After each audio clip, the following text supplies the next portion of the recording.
সালামু আলাইকুম ভিউয়ার্স, সবাইকে স্বাগতম জানাচ্ছি টেকনিক্যাল বিডি চ্যানেলের আরও একটি নতুন ভিডিওতে। তো ভিউয়ার্স, আমরা আজকে কথা বলবো আপনাদের সাথে ফেসবুক পেজ ক্রিয়েট এবং সেটা কাস্টমাইজ নিয়ে। আমরা অলরেডি দুইটা পার্ট করে ফেলেছি, যে দুইটা পার্টে আমরা দেখে আইছি আপনাদেরকে আপনারা কীভাবে ফেসবুক পেজ ক্রিয়েট করবেন, সেটা কাস্টমাইজ করবেন। আপনি যদি সেই দুইটা পার্ট দেখে না থাকেন তাহলে আই বাটনে ক্লিক করে অথবা ডেসক্রিপশন বক্সে লিঙ্ক দেওয়া থাকবে, আপনি সেখান থেকে সেই দুইটা দেখে নিতে পারেন। তো আমরা আজকে আপনাদের সাথে যেই পাঁচটা টপিক নিয়ে কথা বলবো সেটা হচ্ছে এই পাঁচটা টপিক, যে আমরা এই পাঁচটা টপিক নিয়ে কথা বলবো, যেমন হচ্ছে add button, auto SMS, add a admin, add page, add ranking. তো আমরা এই পাঁচটা টপিক নিয়ে আজকে কথা বলবো। তো আপনি যদি আমাদের আগের টিউটোরিয়ালগুলো দেখে না থাকেন তাহলে আই বাটনে ক্লিক করে দেখে আসতে পারেন। তো আমরা চলে যাচ্ছি কম্পিউটার স্ক্রিনে। কম্পিউটার স্ক্রিনে যাওয়ার আগে যারা এখন পর্যন্ত আমার চ্যানেলটি সাবস্ক্রাইব করেন নাই, চ্যানেলটি অবশ্যই সাবস্ক্রাইব করে দিবেন এবং পাশে থাকা বেল আইকনটি বাজিয়ে দিবেন, যাতে আমাদের ভিডিও নোটিফিকেশন আপনি সবার আগে পেতে পারেন। তো আমরা চলে যাচ্ছি কম্পিউটার স্ক্রিনে। কম্পিউটার স্ক্রিনে এসে আমাদের ফেসবুকটা ওপেন করছি। এই পেজটা আমরা ক্রিয়েট করছি। ক্রিয়েট করার পরে এই পেজটাকে আমরা কাস্টমাইজ করছি। তো আমরা কিভাবে কাস্টমাইজ করছি আপনি আগের টিউটোরিয়াল থেকে দেখে আসতে পারেন। তো আমরা আজকের টপিকে আমরা ফার্স্টে যেটা দেখব সেটা হচ্ছে অ্যাড বাটন। আমাদের আগে জানতে হবে অ্যাড বাটনটা কি। অ্যাড বাটনটা হচ্ছে আপনি আপনার বায়ার বা আপনার কাস্টমার বা আপনার ফলোয়ার যারা আছে তারা যখন আপনার সাথে কন্ট্যাক্ট করার চেষ্টা করবে তখন তারা কিভাবে আপনার সাথে কন্ট্যাক্ট করবে, বা এই যে এখানে দেখতে পাচ্ছেন লেখা আছে অ্যাড বাটন। সো ওই অ্যাড বাটনে আপনার কাস্টমার বা আপনার বায়ারের কাছে থাকবে কন্ট্যাক্ট, বা আপনি যদি এখানে মেসেজের জন্য দিয়ে রাখেন তাহলে মেসেজ, আপনি যদি তার কাছে জিমেলের জন্য দিয়ে রাখেন তাহলে জিমেল, বা আপনি যদি এখানে হোয়াটসঅ্যাপ নাম্বার সেভ করে দেন তাহলে হোয়াটসঅ্যাপ, আপনি যেটা সেভ করে দেবেন সেটা। তো তার কাছে সে আপনাকে যখন কন্ট্যাক্ট করার চেষ্টা করবে তখন আপনার কাছে সে তার মাধ্যমে কন্ট্যাক্ট করতে পারবে। যদি জিমেল দেন জিমেল, যদি আপনার ফেসবুক মেসেঞ্জার দেন মেসেঞ্জার। তো আমরা এখানে দেখব কিভাবে সেটা অ্যাড করবেন। তো এই অ্যাড বাটনে ক্লিক করার পরে দেন এখানে লেখা দিচ্ছে কন্ট্যাক্ট ইউ, মানে আপনার সাথে কন্ট্যাক্ট করার জন্য। এখানে দেখতে পাচ্ছেন লেখা আছে সেন্ড মেসেজ। সেন্ড মেসেজটা আপনার কাছে সে সরাসরি মেসেজ করতে পারবে। দেন এখানে আছে কল নাও, মানে আপনাকে সে সরাসরি কল করতে পারে। এখানে দেখা যাচ্ছে সেন্ড ইমেল, তো আপনাকে সে সরাসরি ইমেল করতে পারে। হোয়াটসঅ্যাপ, মানে হোয়াটসঅ্যাপে আপনার সাথে সে যোগাযোগ করতে পারে। তো আমরা এখান থেকে জাস্ট সেন্ড নাও দিয়ে দিলাম, এসএমএস দিয়ে এখানে নেক্সট ক্লিক করে দেবেন। তো নেক্সটে ক্লিক করার পরে দেন এখান থেকে ফিনিশ দিয়ে দেবো। দেন এখানে দেখতে পাবেন এইবার দেখতে পাচ্ছেন এখানে সেন্ড মেসেজ, মানে এখানে যদি আমি ক্লিক করি তাহলে সরাসরি আমার কাছে একটা মেসেজ চলে যাবে। তো এটা আমরা এইভাবে আমরা অ্যাড বাটনটা ক্রিয়েট করতে পারি। আশা করি বিষয়টা সবার কাছে ক্লিয়ার। তো আমরা এবারে দেখব নেক্সট টপিকটা। আমাদের নেক্সট টপিকটা হচ্ছে অটো এসএমএস। অটো এসএমএসটা কি?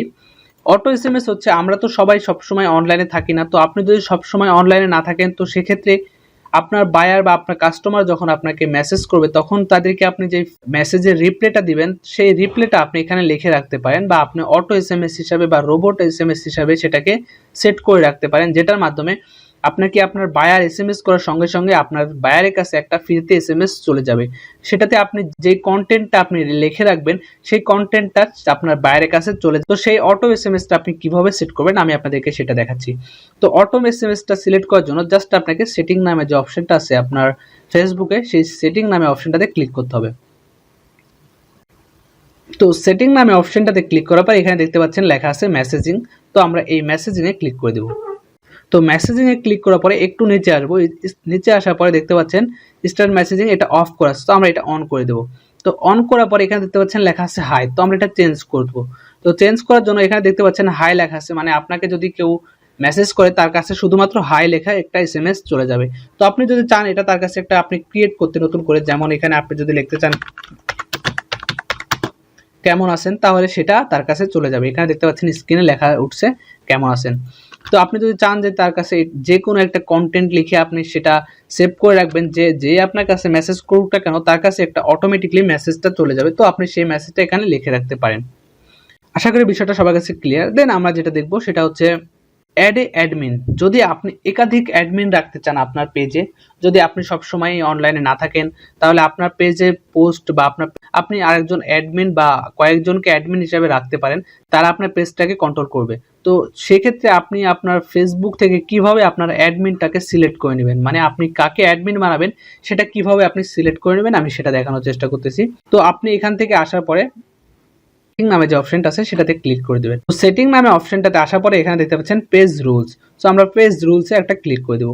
তো পেজ রুলে ক্লিক করার পরে এরকম একটা অপশন আসবে আপনার সামনে। তো আপনি এখান থেকে একটু নিচে আসবেন, একটু নিচে আসার পরে এখানে দেখতে পাচ্ছেন টাইপ অর ইমেল। আপনি যাকে অ্যাডমিন হিসাবে সিলেক্ট করতে চাচ্ছেন তার নাম বা তার মেল অ্যাড্রেস যে কোনো একটা এখানে দিতে বলতেছে। তো আমি এখানে একজনের নাম দিচ্ছি যার নামটা আমি এখানে সিলেক্ট করতে চাচ্ছি।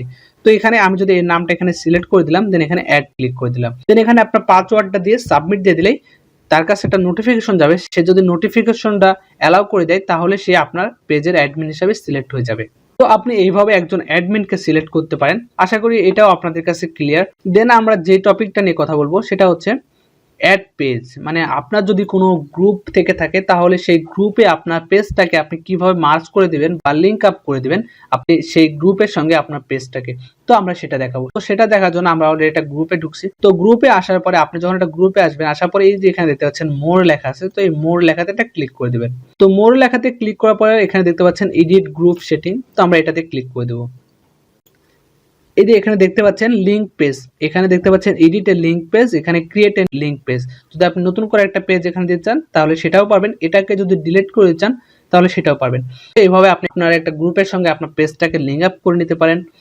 দেন আমরা নেক্সট যে টপিকটা দেখবো সেটা হচ্ছে র্যাঙ্কিং। র্যাঙ্কিংটা কি? র্যাঙ্কিংটা হচ্ছে আপনার পেজে কতগুলা ফলোয়ার আছে, আপনি কতগুলা পোস্ট করছেন, আপনার কতগুলা ভিউজ আছে, আপনার এ টু জেড আপনি আপনার পেজ সম্পর্কে সবকিছু সেখানে জানতে পারবেন। তো সেটা কিভাবে দেখবেন সেটা দেখার জন্য এই যে অপশনটা, এটাতে আপনি জাস্ট একটা ক্লিক করে দিবেন।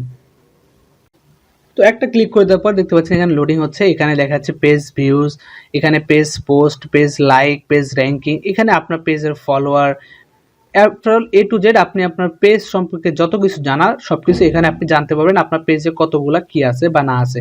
তো আপনি এটা এভাবে দেখতে পারবেন।